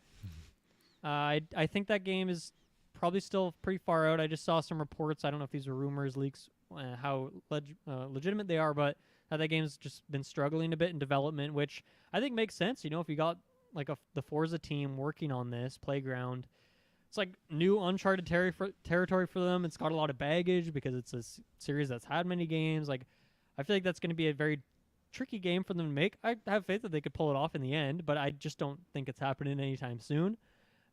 So yeah, I think I don't think we're going to see it at all. That's where I'm setting my expectations. If it shows up, I would be surprised at this point. Where do you stand on that? I'd be surprised too. I'll go along with that. I mean, maybe you might get a little more cinematic just to kind of like get people jived and remember it's there. But even then, if that doesn't happen, not surprised. I think that this would definitely be like a later quarter 2024 kind of thing at this point. I don't think it's 2023 by any means. Yeah. 2024 last quarter or like first quarter of 2025 kind of a thing. It's still so far out. Yeah. They're working on the Forzas. I think it's good for them to have some space, like a lot of breathing room between Avowed, between Fable, and between Elder Scrolls 6. You know, I think if they all release in the same year, I would be a happy guy. But at the same time, I think these big open world, high fantasy games, RPGs, like I think it makes sense. You want some breathing room between those. Speaking of some breathing room, let's take our last ad break, and then we'll crush to the rest of this. Okay, we are back. What do you want to talk about next, Taylor? Ooh, now I know. Well, maybe I go with a safe pick. No, I'll go with a bold pick. Now I know the acquisition is still unfolding and everything like that, but I wouldn't put it past them to have already put the wheels in motion to just. The music starts jamming. Phil Spencer walks on stage with a guitar and is like, "Guitar Hero's coming around." Like, oh my god, that's not where I thought you were going with that at all. Wow, Guitar Hero. I would love to see it. And who knows, maybe Activision legit already had something in the works with Guitar Hero and now Xbox is like helping expedite. I don't know. That's just me being very bold. I'd love to have some highlight of it. So wow. I will not double down. Yeah, I don't blame you. It's a bold pick. I don't think that's happening at all. I don't think we'll see any Activision Blizzard stuff. Like maybe we see like Diablo 4 or something like in here, but I don't think we'll see any of the kind of partnership stuff necessarily happening. Yeah, you might just kind of get some things in here by happenstance. Like maybe Overwatch 2 pops up here as well. But I think those things seem more likely at a Summer Game Fest. I don't think we'll see any of them, and absolutely not Guitar Hero. One of them. I don't think peripherals are. You think it's a peripheral, like they have a new guitar, plastic guitar, or do you think it's something different? I don't even know what you would do different wise. I feel like they know the market that they want to tackle, and everyone's familiar with that guitar, and that's what they want to go with. So, wow. That would be wild. I'm just kind of baffled by that one. I don't know if I have any other predictions from Activision. I guess, do you have any other ones from Activision Blizzard that we could lump in now in the conversation? Because personally, I don't think we'll see anything else. Like I said, maybe Diablo 4 shows up here. That would be maybe the one, that or potentially Overwatch 2. But yeah, I don't think I don't think we'll get too much. I don't think too much. Overwatch 2 is the only other thing I thought maybe, because I think that game was announced back in like 2019 or 18, I think, something like that. So that's definitely farther along. Yeah. But Okay. I mean, aside from all that acquisition stuff, I think Sea of Thieves DLC, something big for that would have to be cooking up, because the last thing we got was Pirates of the Caribbean content, and that one's kind of simmered off a little bit. I know we played and indulged in that a little bit. That was like a year ago almost, right? Yeah. Or 6 months or something like that. Mm-hmm. Or was it in the winter? When the hell did that come out? I don't know. It was definitely a long time ago. And again, Sea of Thieves is a game I play a lot of still to this day, actually. So like it needs something good right now, because it's been a hot minute since we've had something cooking for it. Yeah, fair enough. Okay, so let's stay in the rare pocket of things, 'cause I think we'll see. Yeah, I think we'll see Sea of Thieves in some capacity. I don't know what capacity, but I think we'll see it in some way. But the other game is Everwild, man. It has been a long time since we've seen Everwild. Do you think that game still exists, or do you think that they're just like Sea of Thieves it up and they decide not to do that? I like to think it still exists. I mean, Me too. On the optimistic side of things, like, it's just been so quiet that it's. When was the last time anything was like brought up with this? Let me Google. I don't know. Let me see when I can. It's hard to get this quickly. It's definitely been a while. It looks like it's from a Google. It looks like 2019. Okay. Is what I'm seeing here. I see an article here from Polygon that says Everwild restarted from scratch. And that's not what you want to hear. 2024 now. So the game has been completely rebooted. So yeah, I guess with that quick information, I didn't read the article, obviously, just pulling a headline like Taylor Field style over here. But yeah, I guess with that information, I would not expect to see it here if they're aiming for 2024. Yeah, I don't know. But I could see it pop up. Like, it's just been so long, and if they want to start getting that hype cycle built up for it, like maybe even if they did restart development at some point, maybe now they can show off another kind of cinematic trailer. I know the Phil Spencer gameplay thing, so maybe with that in mind, maybe they just hold off and wait for gameplay to be a thing. But I think Sea of Thieves is so big and that studio is so big right now that like that'd be a good thing to throw out there to get them involved in the conference. Let's say there's nothing new. Okay, here's what I'll say. If there's nothing new from Sea of Thieves to show, then I think maybe they could do a little thing for Everwild just to get you hyped and to throw that developer logo in their conference, I think that might be a good way to look at it. I agree. If one thing isn't there, like Rare should make this kind of they should have some imprint at least, and they should have some relevance, like, hey, we're working on this. So yeah, I agree. Yeah. Okay, let's say, so Forza, there's Forza Horizon. What's the other Forza? Is it Forza Motorsport is what it's called? I think it's Motorsport. Yeah. So it seems like that's been talked about, like maybe coming out this year. Obviously, it wasn't in that tweet from Xbox of like games coming out this year, but I don't think that was necessarily announced where all those other games were kind of announced to be coming out this year. So do you expect to see that? Because I know we just got Forza Horizon last year, but I believe it's two different studios that make those games, so you wouldn't necessarily have to worry about overlap with development time or anything like that. But do you expect to see that at this showcase? I do. I often feel like it's when it comes to showcase and reveals and stuff like that, or have a stage involved, especially. They love to sneak a car in there at some point. So they really do. They really do. I think we like. Do you think it's ever do DLC in a big way for Forza Horizon? Because that game seemed to be like a pretty big deal. Like I think the sales were good. Obviously, Game Pass may put it in a lot more people's hands as well, and like reviews are really good. People were like salty that it wasn't in the Game of the Year contender at the Game Awards. Like people thought it was that good. I am not one of those people, but I still I enjoyed it for like good 4 or 5 hours. Do you think like we would see DLC for that, or do they not really do that for those games? And is Playground just moved on to Fable now, and they're not really doing much of the Forza anymore? As far as I know, in the past they have done. They'll put in new cars, updated models, stuff like that. So I think that they've put in tracks. I've never actually really explored much of those games, but I can't see them dismissing a game that has been exceedingly well received. That seems kind of illogical. Yeah. So Yeah, unless they just don't have the manpower to do both that and Fable, you would think that they would want to support it. But honestly, even in like the news cycles, I feel like I haven't seen any talk about that game. I haven't seen new content drop. You would think for a game like that, it would be easier to do. I mean, I'm sure if you load up the game, I'm sure it's like, here's what's new, all this stuff. But I just feel like in the news cycles, it's not really there. So yeah. and I don't know if they would want to double up on Forza stuff. So maybe either we see Motorsport or some DLC, some sort of add-on for Horizon, but maybe in some way. Like you said, get those car heads in there. People like that stuff. What next do you want to talk about? You mentioned it like briefly in passing. Do you suspect we could see any Elder Scrolls, like a little bit of like a rumor or thing, or is that it's a completely rumor? kiboshed? You think we'll see a rumor in the show? A rumor or whispering? Like Phil Spencer's on stage, like I heard a rumor about it. Yeah.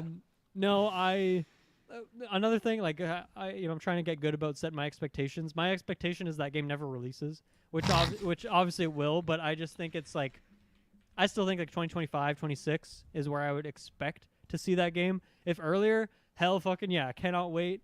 But we've already waited a decade, so what's another half a decade? I don't think we'll see that at all. I think that they just focus on Starfield from Bethesda for the next 2 years, like 3 years. Like Starfield's going to get a lot of DLC, I'm sure. I think that's definitely something Bethesda would want to do, since some of their sales are just going to be gone to Game Pass, as people are just going to be playing on there instead of buying the game. I think what better way to get more money, which Todd Howard fucking loves that money, than to just do these DLC packs with $20-$30 a pop, or bigger ones if the game's a huge success, new planets, things like that. So yeah, I don't expect to see Elder Scrolls 6 here at all. Nope. That's fair. Do you feel differently, or? No, I'm inclined to agree. It's still so far. I don't want to kill your vibe. I'm just like, no. I know honesty. I know what I got to do, and I know that I'm going to be suffocating for the next couple of years here. Yeah. Hearing more info on that game. As a supplement, I will pitch Gears of War 6. I do feel like that's something that they would want to tiptoe on and maybe put out a cinematic, or just kind of let people know, because I think that at this point there's no... People only could speculate, hey, 2022 is when, like, in theory this should release, but obviously I don't think that's the case. I think if anything, it would be 2023 that you'd see something like this, maybe. So yeah, I guess 2019 was when Gears 5 came out. Is that correct? Let me confirm. Maybe, or was it 2020? It might have been 2020, to be honest with you. One of those 2019, September 6th, 2019. Okay. I still think it's a bit too soon for that. Really? I think maybe that studio, maybe they were working on some smaller spin-off or some other smaller title, which I think Xbox is very much in favor of. Like these studios now with the Game Pass ecosystem, like, yeah, make a smaller game, shorter development time, shorter experience. The Game Pass model makes those games more worthwhile. And so I could see something from the Gears team in that way, but I think once again, think back to that Phil Spencer thing of like gameplay. I don't know if Gears 6 would be there yet. But you know what? This is like the 6th game in a series with also spin-offs. Like I'm sure it's like the development on those games is probably a bit quicker because they have a lot of that stuff figured out. So I could be wrong on that, but I personally don't think I'll be expecting that one to show up. That's maybe fair. Maybe another Gears spin-off. Or they have like weird, like they had tactics and they had some other weird like Funko Pop bullshit, right? Like they had some like weird stuff like that. So I don't know. Maybe we see some other Gears thing. I'm not sure. No, right on. I wanted to like scroll back a little bit here, back to Bethesda for a second, and just talk a little bit about Fallout. 76. They've talked about it recently, like within the last like I want to say 2 to 3 months, that we're still doing stuff for Fallout 76. Like still working on it in some way. I obviously don't think like Fallout 5 is anywhere close. That game's going to be years and years and years and years away. But I could see them talking about 76 here. I don't know what is new and exciting. Like I don't know if they have another big DLC with another new city that they jump in there. I think they did like Pittsburgh at some point, right? Like I don't know if they're going to have any DLC to that size. But it's important to keep in mind that Fallout 76 is both on the Game Pass subscription service and it has its own subscription service. So Oh, in a way, like that game is probably like churning out a lot of money still. And if that subscription service for its individual game exists, so it makes sense for them to want to keep pumping out content for that. So I could see. I think that maybe if we do see it, it's a quick thing, like maybe a 1-2 minute quick beat of here's what's new in 76.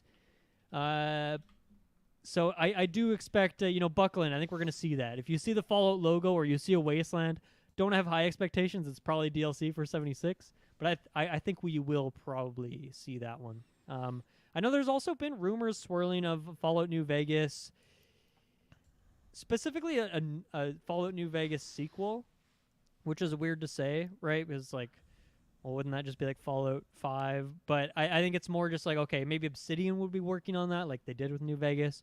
I think, once again, that one would be after Avowed and the other game that we talked about that I can't remember the name of, Avowed and Outer Worlds 2. So I think it's like that's probably pretty far away. So I don't think we'd see that here.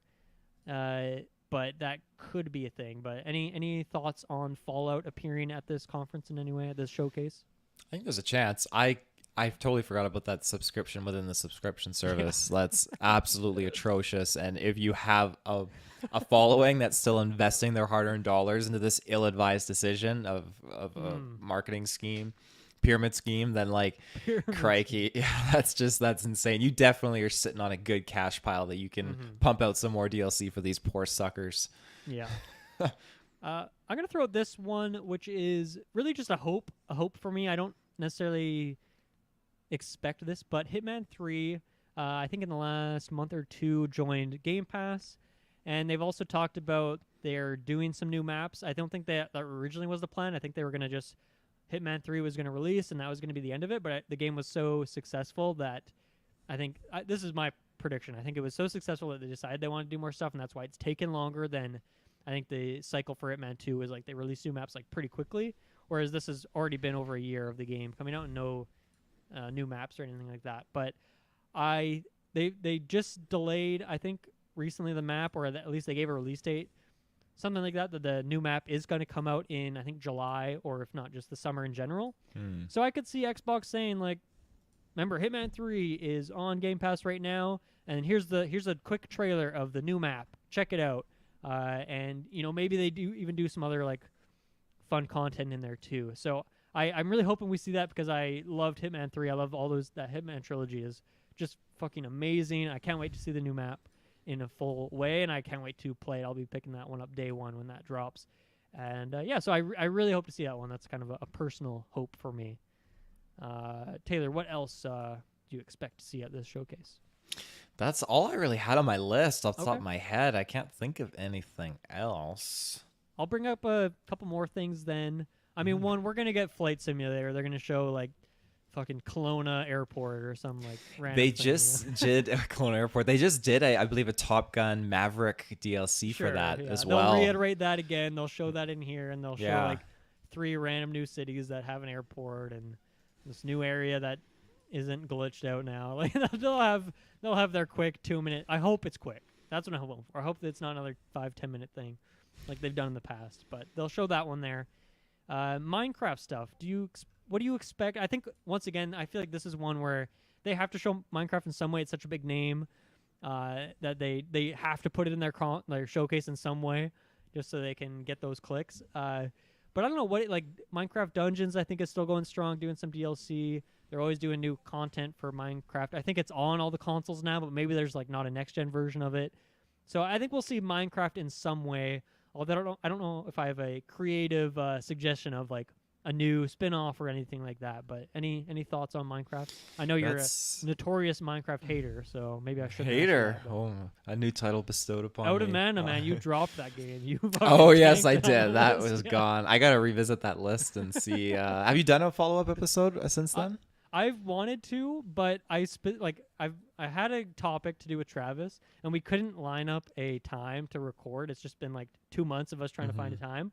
And I've like had ideas for other episodes, but I'm like, I really want Travis to see what you did to the list. So I really want the next episode to specifically be with him. So it's coming soon. I think we're going to record that this month. No, so you can see Travis's reaction, but I just really want to see how he reacts to what you did to that list. So I've been waiting, but it's coming soon, I think. But yeah, on the Minecraft front, it's something I feel like they'd have to showcase some new DLC or something going on with that, because the game continues to just be such a prominent title in the gaming community. So it'd be silly not to showcase something new for it. Man, Minecraft Steve has been dominating in Smash Ultimate. Like, apparently Really? he's pretty OP, and people want to ban him and stuff like that. Oh, really? I don't pay Holy too crap. close attention to Ultimate necessarily, but I've just seen some controversy there. So that'd be funny if Xbox commented on that in some way. Okay, a couple other things that we know are in development. Perfect Dark. I think that game's pretty far away, and I don't think we're going to see it here. What do you think about that? I think that's still a ways away. I don't think you'd see it again. I second that. Yeah. And then Contraband, which I think we saw for the first time last year. This is the next game from the Just Cause developers. This was the kind of sizzle trailer where it was like a garage, and they're slowly panning around this garage with like gadgets. Steely Dan was playing, of course. It looks really cool.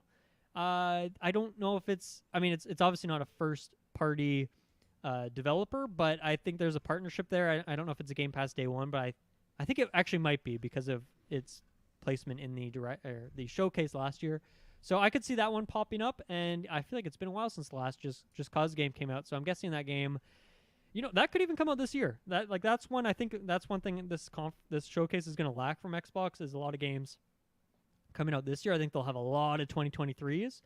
I don't think they'll have much from this year, but the Contraband could be one that sneaks in there, and that would be. I don't think it'd necessarily be exclusive. Like, it'd probably also be on PlayStation, but if it's Game Pass day one, that's a big game for them. I forgot about this one because this is another Bethesda project. So, yeah, I think you're right. I think, like you said, a lot of 2023s. Yeah, and then I think the last game on my list here was Indiana Jones. So this was announced, I feel like maybe a year and a half ago now. Maybe it was more recently than that. That Machine Games is working on Indiana Jones. Todd Howard's doing something. I don't know what he's doing. I feel like it's just like he came in the office one day and was like, it'd be cool if you did this, this, and this, and then like he dipped. But apparently he's a big fan, so maybe he did more. I just don't know how you do that in Starfield. But anyway, getting sidetracked. Do you think we see Indiana Jones here at all? We haven't seen gameplay. We really just got like the teaserest of teasers when we did see it before. I'm gonna be positive and say I think we do. Okay. For Star Wars Celebration, they made a point of emphasizing Indiana Jones 5 with Harrison Ford. So I feel like Lucasfilms could be just shoving their Star Wars Disney bucks or whatever towards Xbox and say, hey, just make a little, throw this in there. So it was January of 2021 when we saw the game, when they first mentioned it, teaser trailer. So this is one, once again, sticking back to that Phil Spencer thing, like I don't know if gameplay is ready to be shown for this, but if they just want to give you a bit more of the story, maybe there's a voiceover that's giving you a brief explanation and you're getting more pan shots, showing some of the landscapes and I think, maybe show you the character model for what Indiana Jones looks like in this game. I think that'd be cool. And that could even be something where you have, you have Starfield on stage. They do their 10-15 minutes. Todd Howard's up there. He tells you some stuff about Starfield, and then he says, the other game I've been working on, I want to show you a little bit about this. And then it, cuts over to the Indiana Jones trailer, and they show you just a kind of a glimpse. And I think that would be a good thing to do. So I'd really like to see that. I'm really curious on that one. And I think we could see it, although I'm lowly confident on the gameplay side of it, but at the same time, I think it's been a bit since Machine Games released something, right? It was Wolfenstein Youngblood in 2019, and then I think they were doing some support development on another game in the meantime, so who knows how long exactly they've had the IP and have been working on Indiana Jones, but maybe a good amount of time, enough for them to show some decent stuff for it. So I really hope to see that. I think that'd be a good, that could be a good closer or opener for the show. Definitely. Or even, like I said, that kind of bundle it up with Todd Howard where he can talk about it. I think either way you'd get some hype on that one, so that would be cool to see as well. And yeah, that was that was my list of what I expect to see. I think we'll see, a bunch of other indie games from third-party partnerships that things that maybe we didn't necessarily have release date for that they'll kind of confirm here, and then they'll throw the Game Pass logo on there so you have some more stuff to fill out the year. So I think you'll see quite a bit of that, the things we talked about in that kind of Twitter post image. But I think you'll also have some other fun surprises in there too, some games that you didn't know were coming to Game Pass, but here they are. So I think we'll see some more of that, but it's kind of hard to predict some of those things because they kind of sporadically get attached to Game Pass, as I saw with Weird West, where it's just like, I feel like it was a month before release. They're like, oh yeah, it's on Game Pass, by the way, so check it out there. Taylor, any other final thoughts? I guess, is there anything you would expect in terms of big Game Pass news or hardware stuff or talking about cloud gaming? Like, do you expect anything, we'll say, meta Xbox stuff outside of just games, or do you think that they are going to keep it grounded, pun intended, and just show a bunch of gameplay and video games and none of the other crap? I think it's just going to be game oriented, to be honest. I don't think they're going to dive too much into hardware components or stuff. All that's going strong right now, so there's not much need to talk about it until Xbox Series 2X comes out, or whatever you want to call it. So yeah, I think it's just going to be gaming, maybe talk about some updates, upgrades. They might even go back and talk about how some of their older titles are getting like frame rate updates. I know Ubisoft has been doing that with like Assassin's Creed Origins, just got boosted up to 60 frames per second, I believe. So nice. Yeah. Any acquisitions here? I think no. I think they want to lay low a bit after well, I don't think they need to here. Like, I think that would maybe, I'm not going to say sour the mood, but I just don't think that it's required here. I think they need to stop acquiring studios and start fucking releasing games. I know that's disparaging because they have released some stuff in the last couple of years, but the Series X lineup is still looking a bit light. So do you think any acquisition news is going to be mentioned here? I don't think so. I think acquisition news is better off being announced like publicly, like a short like statement put out onto the social media channels or something like that. So not for here.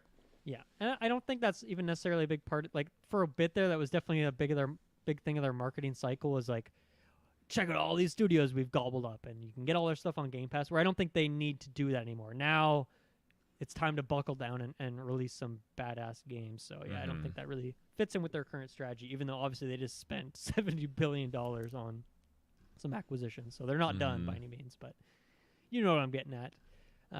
Taylor, this was a lot of fun. I always love talking Xbox with you. Of course, we did our Platform Fighter Out of Mana episode. That was really fun. And yeah, any Xbox session's good. And me and you will be joined by Travis and I assume Kirkland as well for some breaking down this showcase when it does drop. And I'm very excited for it.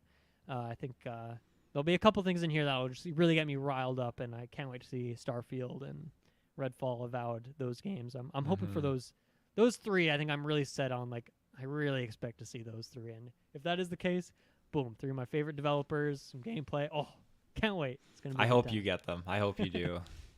What is your one? If you only take one, it's like, this one thing, I need to see it here. What is it for you? It could be anything. Well, yeah, sure. Yeah, anything. Is it State of Decay, or do you have one that's like more you really hope to see? Out of like everything that we talked about, State of Decay is definitely like really, really anticipated on my list, but I would honestly resort to Guitar Hero. I think that would just get me. I'm not even kidding. Taylor. You need to adjust your expectations. I will be just floored when you're right. That would be just crazy to see. Oh my god.